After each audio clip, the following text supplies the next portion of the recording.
9টি বড় বড় এশীয় হাতিকে একসাথে করলে যত বড় হয় ঠিক ততটাই বিশাল প্রাণী একসময় দাপিয়ে বেড়াতো আমাদের এই পৃথিবীতে।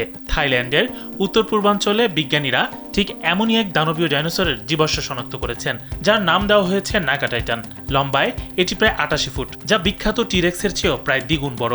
দক্ষিণ পূর্ব এশিয়ার ইতিহাসে এটি এ পর্যন্ত পাওয়া বৃহত্তম ডাইনোসর। এই আবিষ্কারের পিছনে লুকিয়ে আছে এক দারুণ মানবিক জেদ আর স্বপ্ন পূরণের গল্প। থাই গবেষক থিটিওয়ুত সেথাপানিচ্ছাকুল ছোটবেলা থেকেই ডাইনোসর পাগল ছিলেন। তার শৈশবের সবচেয়ে বড় স্বপ্ন ছিল কোনো একদিন একটি ডাইনোসরের নাম রাখবেন।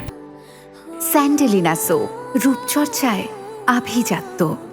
দীর্ঘ 1 দশকের গবেষণার পর আজ তিনি সেই স্বপ্ন পূরণ করেছেন। লোককথার সর্পরাজ নাগ আর গ্রিক পুরাণের শক্তিশালী টাইটান মিলিয়ে ডাইনোসরটির নাম রেখেছেন নাগা টাইটান। বিজ্ঞানীরা একে ডাকছেন শেষ টাইটান বলে, কারণ প্রায় 10 থেকে 12 কোটি বছর আগে ওই অঞ্চলটি যখন অগভীর সমুদ্রে পরিণত হতে শুরু করে, সম্ভবত তখনই বিলীন হয়ে যায় এই প্রজাতির শেষ সদস্যরা। গবেষকরা অবাক হচ্ছেন এটা ভেবে তখনকার পৃথিবীর প্রচন্ড গরমে এত বড় শরীর নিয়ে তারা কিভাবে শীতল থাকতো এবং টিকে ছিল।